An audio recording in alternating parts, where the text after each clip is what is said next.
Welcome friends, I am Mayank Rajesh and you are watching Info and Study. Friends, in this video we are going to discuss about the crops grown in the Indus Valley Civilization. Indus Valley Civilization यानी सिंधु घाटी सभ्यता में कौन कौन सी फसलें थी उन पर हम चर्चा करेंगे। हालांकि ये एक सेगमेंट है इकोनॉमी का और इकोनॉमी में एक सेगमेंट है एग्रीकल्चर, उसका ये पार्ट है। तो एग्रीकल्चर पे I have made a complete video, my lecture number 24 in the ancient history. You can go to the playlist of ancient history and watch my lecture number 24 so that you can get the detailed information about the agriculture of the Indus Valley Civilization. लेकिन यहां पर जब हम सिर्फ बात करेंगे, वहां कृषि पर डिटेल बात हुई है, विस्तार में बात हुई है, लेकिन यहां सिर्फ हम फसलों की बात करेंगे, कुछ मेन मुद्दों की बात करेंगे।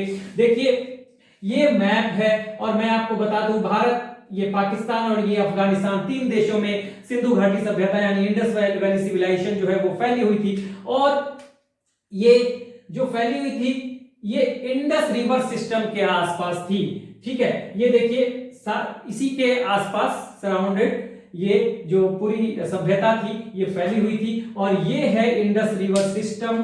देखिए यहां पे से ये इंडस रिवर है। ये अगर आप मैप में देखें, मैं बार बार बताता रहता हूं, ये देखिए ये सिस्टम है। देखिए इंडस, उसके बाद झेलम, वैसे ही चेनाब, रावी, ब्यास, सतलज, सारी नदियां जो हैं यहीं पे मिलेंगी। तो सिंधु नदी यानी इंडस नदी या उसके ट्रिब्यूटरी के आसपास ही ये पूरी सभ्यता फैली थी। तो इसलिए एग्रीकल्चर की जहां तक हम बात करेंगे, क्रॉप्स की बात करेंगे, तो इन्हें एक फर्टाइल प्लेन मिला था। ठीक है, और फर्टाइल इसलिए भी था कि यहां पे जलोढ़ मिट्टी थी, अलूवियल सॉइल। बाढ़ के द्वारा ये मिट्टी बार बार बहा के लाई जाती थी। और अलूवियल सॉइल जो कि दो तरह की होती है, एक होती है बांगर और दूसरी होती है खादर। खादर जो होती है वो नई मिट्टी होती है, वो बाढ़ द्वारा, फ्लड के द्वारा बहा कर ले आई जाती है। तो वो जलोढ़ मिट्टी यानी अलूवियल सॉइल का जो खादर मिट्टी होती है उससे ये पूरा जो सिंधु घाटी सभ्यता के स्थल है, तो एग्रीकल्चर के लिए अवेलेबल हो जाते थे। वहां पर ये खादर मिट्टी, अलूवियल सॉइल की जो खादर मिट्टी होती है वो यहां पर अवेलेबल हो जाते थे बाढ़ की वजह से। तो उस समय बारिश भी अच्छी होती थी, तो इस वजह से काफी फर्टाइल था, काफी उर्वरकता बहुत ज्यादा थी।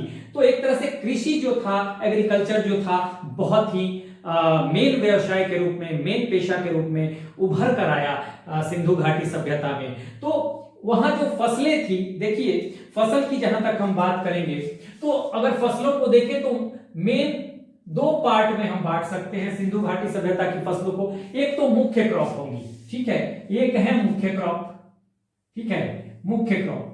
और मुख्य क्रॉप जो है वो है 9, ध्यान दीजिएगा, जो मेन क्रॉप्स थी, मुख्य फसलें, वो 9 थी। ठीक है, ये 9, ठीक है।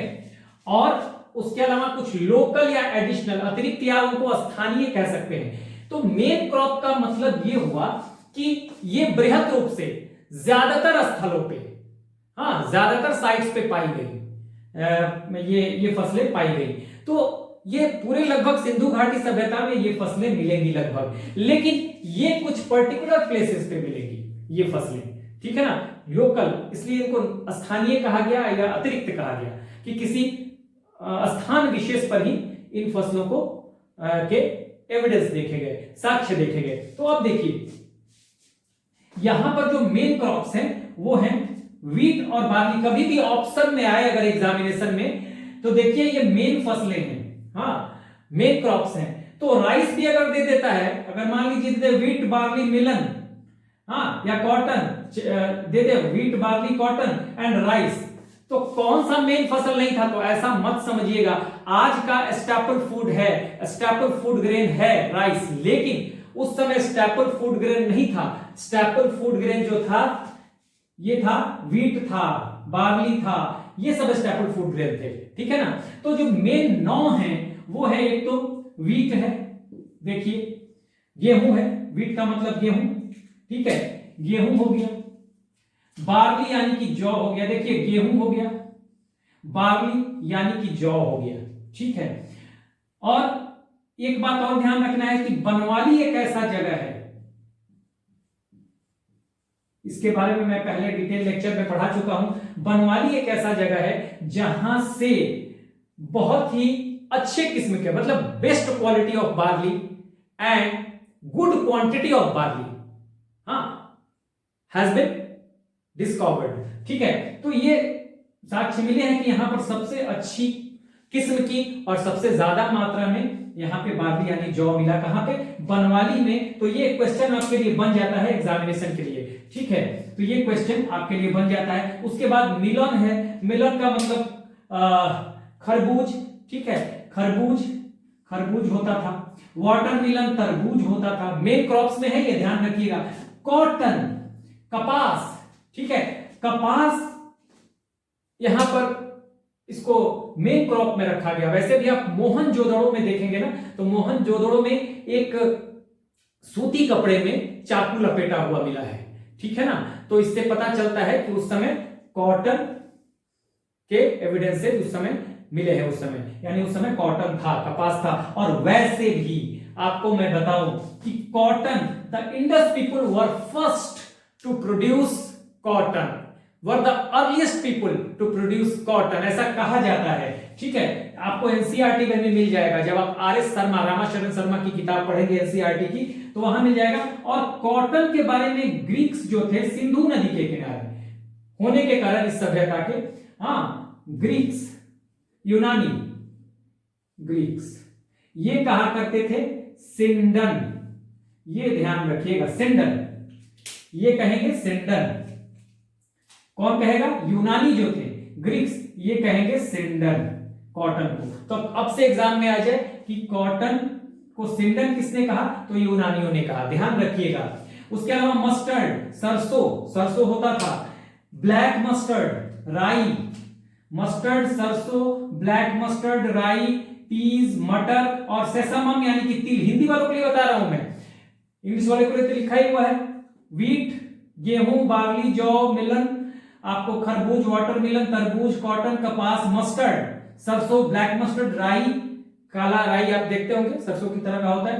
पीस यानी कि मटर और सेसमम यानी कि तिल। तो ये मेन जो 9 फसलें थी, ये मेन थी सिंधु घाटी सभ्यता की। उसके अलावा कुछ अतिरिक्त फसलें आप ध्यान रख सकते हैं, इंपॉर्टेंट जो है। राइस जो है वो लोथल से इसके एविडेंस मिले हैं। और लोथल कहां पे है? ये गुजरात में है। देखिए अब मैं आपको बता दूं, ये गुजरात है, ये गुजरात है, ठीक है ना। तो लोथल जो है गुजरात में भी, ये देखिए यहां पर है कच्छ की खाड़ी, मैं बार बार बताता रहता हूं, कच्छ की खाड़ी, गल्फ ऑफ कच्छ, ठीक है। और यहां पे है ये गल्फ ऑफ खंभात, इसे गल्फ ऑफ कैम्बे भी कहते हैं। तो लोथल जो है गल्फ ऑफ कैम्बे में है, गुजरात में भोगवा नदी के किनारे, ध्यान रखिएगा, भोगवा नदी के किनारे। उसके अलावा राइस हस्क, चावल की भूसी मिली है, कहां पर? यहां पे देखिए, ये जो है यहां पे गल्फ ऑफ कच्छ, ये है गल्फ ऑफ कैम्बे या गल्फ ऑफ खंभात, ये है। तो लोथल यहीं पे मिलेगा। राइस हस्क रंगपुर में, ये भी गुजरात में है, और ये भी गल्फ ऑफ खंभात या गल्फ ऑफ कैम्बे में है, ठीक है। उसके बाद रागी, ज्वार, कोदो, कोदो को अंग्रेजी में कोदो मिलेट भी बोलते हैं, या इसका बड़ा टेढ़ा नाम है, ठीक है। इसका एक नाम है पैस्पालम एस्क्रोबिक्यूलेटम, थोड़ा टेढ़ा नाम है, आप देख लीजिएगा डिक्शनरी में, पैस्पालम एस्क्रोबिक्यूलेटम ये नाम है, लेकिन आपको इतना नहीं याद करना है, वो नहीं आएगा। रागी, ज्वार, कोदो आप याद रखिए, ये मोटे मोटे अनाज है। ये भी गुजरात में एक जगह है रोजड़ी, ठीक है ना, रोजड़ी या रोजदी, ये कहीं आ जाए तो ये आपको गुजरात में है, तो यहां से मिला है, ठीक है। उसके अलावा ग्राम, चना, ये ग्राम है, चना है। तो चना जो है ये कालीबंगा से मिला है, ठीक है। कालीबंगा राजस्थान में है, देखिए ये राजस्थान है, ये राजस्थान है, ये राजस्थान है। तो ये कालीबंगा इसी में है, घग्गर नदी के किनारे, जिसे सरस्वती नदी, पहले आज सरस्वती का नया स्वरूप कहा जाता है सरस्वती नदी का। तो अगर आ जाए कि कालीबंगा कहां पे सिचुएटेड है, तो आप कह सकते हैं घग्घर नदी के किनारे ये बसा हुआ है। लेकिन अगर ऑप्शन में सरस्वती भी रहे तो सरस्वती भी आप लगा सकते हैं अगर घग्घर ना हो तब। ठीक है, तो ये रोजड़ी में था, ग्राम चना है कालीबंगा में, और बाजरा भी मिला है, बाजरा के एविडेंसेस मिले हैं लोथल से, तो गुजरात में मैंने बता दिया। देखिए कालीबंगा के साथ एक इंपॉर्टेंट बात है जो बताना जरूरी है। कालीबंगा में तो एक तो ये स्थानीय फसल जो ग्राम था चना वो तो मिला, ये साथ ही कालीबंगा में आपको मस्टर्ड भी मिला है, और कालीबंगा में साक्ष्य मिले हैं जुते हुए खेत, प्लाउड फील्ड का। कालीबंगा में एक जुता हुआ खेत मिला है, ठीक है, प्लाउड फील्ड। तो ये आप कहीं भी एग्जाम में आ जाए कि प्लाउड फील्ड यानी जुता हुआ खेत का जो एविडेंस है, साक्ष्य है, वो कहां से मिला, तो कालीबंगा जो कि राजस्थान में है, घग्घर नदी के किनारे। और इसमें देखिए ये ज्यादा डिस्टेंस पे है, जुता हुआ खेत है, ये ज्यादा डिस्टेंस हो गया, और इस तरह से ये कम डिस्टेंस हो गया। ठीक है, ये वाला कम डिस्टेंस हो गया। ठीक है, तो ये कम डिस्टेंस पे आपको मिला है, ये कम डिस्टेंस पे, ये कम डिस्टेंस जो है तो यहां पे मिला आपको ग्राम यानी चना, और ये जो ज्यादा डिस्टेंस है यहां पे मिला मस्टर्ड, यानी कि यहां पर बोया गया इस प्लाउड फील्ड में ज्यादा दूरी पर सरसों और कम दूरी पर चना। तो ये आपको याद रखना है।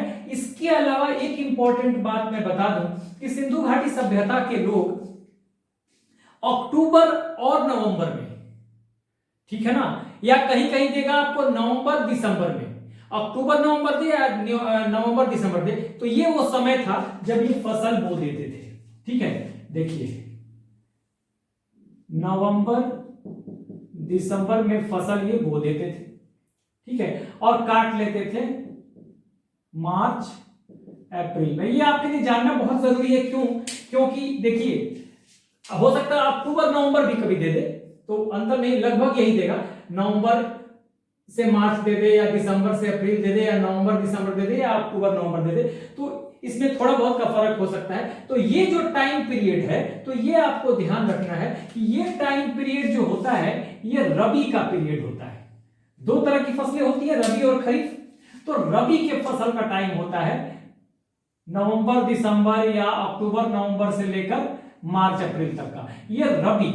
तो यानी कि सिंधु घाटी के सभ्यता के जो लोग थे, इंडस वैली सिविलाइजेशन में जो पॉपुलेशन रहती थी, तो वहां पर सिर्फ लोगों को रबी फसल की जानकारी थी, खरीफ की जानकारी नहीं थी, क्योंकि खरीफ मानसून के बाद शुरू होता है। जून जुलाई से लेकर अक्टूबर नवंबर तक का जो पीरियड है, जून जुलाई से अक्टूबर नवंबर खरीफ, और ये जो पीरियड है नवंबर दिसंबर से मार्च अप्रैल, या कहीं कहीं आपको अक्टूबर नवंबर से मार्च अप्रैल, तो ये जो पीरियड है ये रबी का पीरियड है। यानी अगर एग्जाम में आ जाए कि उनको खरीफ की जानकारी थी कि नहीं थी, नहीं थी, उनको रबी के फसलों की जानकारी थी। ये एक इंपॉर्टेंट बात है, तो आपको ये ध्यान रखना चाहिए। बाकी डिटेल एग्रीकल्चर पे तो मैं लेक्चर दे ही चुका हूं, lecture number 24 ancient history segment में आप जाएंगे प्लेलिस्ट में, वहां पे आपको डिटेल मिल जाएगा, करीब 32-33 मिनट की वो लेक्चर है, तो आप उसे देख लेंगे तो एग्रीकल्चर के बारे में डिटेल पता चल जाएगा।